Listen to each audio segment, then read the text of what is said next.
Binagong buhay. Marami sa atin ang nakakakilala kay Paul bilang isang kahangahangang apostol at missionary na sumulat sa karamihan ng epistles sa New Testament. Pero bago naging tagasunod ni Jesus si Paul, isa siyang malupit na taga-usig ng mga Kristiyano. In Acts chapter 9, ipinakilala ni Luke si Paul bilang isang malupit at kakilakilabot na tao. Isa si Paul sa mga nagpapahirap at tumutugis sa mga Christians noon. But then, the Lord confronted him at the height of his ill repute and made a radical transformation into his life.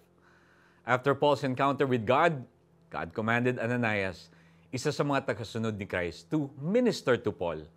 Ang matindi dito, hindi pa alam ni Ananias kung ano ang nangyari kay Paul. Ananias did not yet know of Paul's conversion, but he knew about Paul's persecution of Christians. Ang alam lang ni Ananias, Paul killed believers like him. Dahil ito lang ang alam ni Ananias, natural na natakot siya. He was fearful to the point of resisting God's command. Really, Lord? Si Paul? Wika ni Ananias.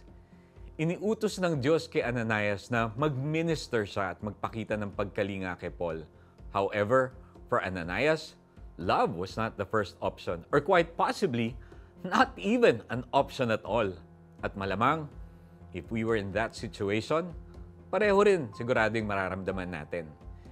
Here is where we see the magnitude and gravity of the truth of the gospel. Kayang baguhin ng Diyos ang buhay ng sino mang tao na magtitiwala sa Kanya. Totoong makasalanan si Paul. Totoong nakakatakot siya noon. Pero, totoo rin na kayang baguhin ng gospel ang buhay ng isang tao.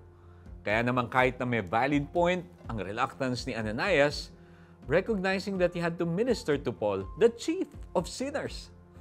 The gospel's transformational work in the heart of Paul was even greater. And because of the gospel, love is possible.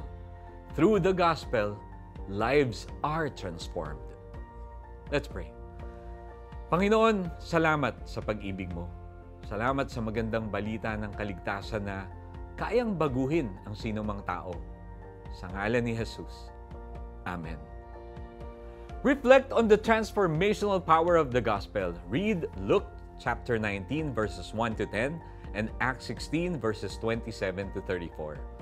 Purihin ang Diyos sa mga buhay na Kanyang binabago. Totoong pahayag na ito at dapat paniwalaan ng lahat. Si Kristo Jesus ay dumating sa sanlibutan upang iligtas ang mga makasalanan.